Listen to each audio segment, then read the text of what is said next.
نو چې کم سړی صدقه ډیره ورکوي الله به دې نه غریب کوي، الله به د باندې مالداري راولي او همیشه به د ده لاس ورکوونکی وي، دا به اغوستونکی کیږي نه چې کله دې نفلي صدقې ورکوي. دا ډیر ښه صفت دی، دا ځان کې پیدا کو، غریب کیږي به نه دا بنده چې کله دې نفلي صدقات ورکوي. دا 15 وجې لیکلي دي د مالدارۍ او د غربت د ختمولو دپاره.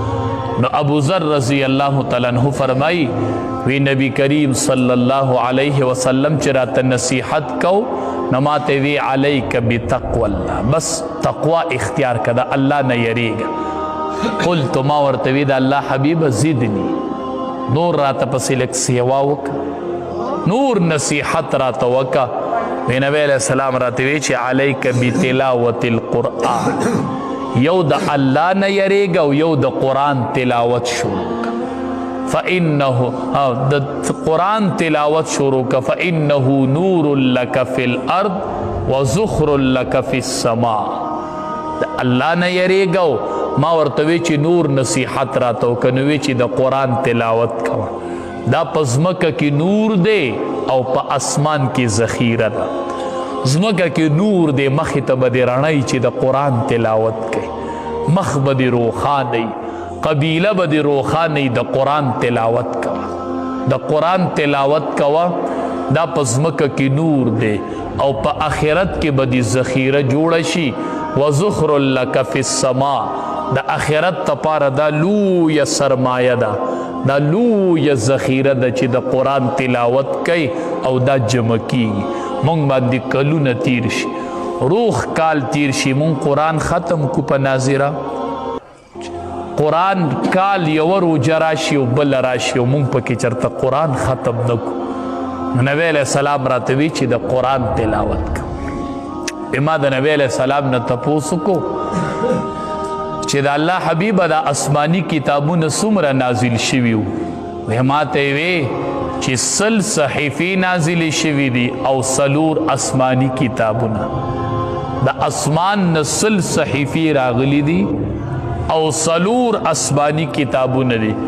ما ته وی چې 50 صحیفې چې وي دا په حضرت شیس علیه السلام نازلې شوي وي، 10 صحیفې چې وي دا په حضرت ادریس علیه السلام نازل شوي وي، او 10 صحیفې په ابراهیم علیه السلام او 10 صحیفې په موسی علیه السلام د تورات نه مخکې.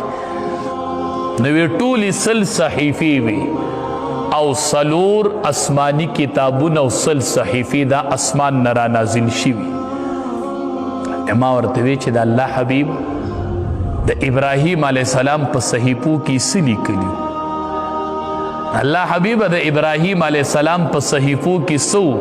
ما ته وی هغه ټول مثالونه، هغه ټول مثالونه د ابراهیم علیه السلام صحیفې چې وي هغه مثالونه.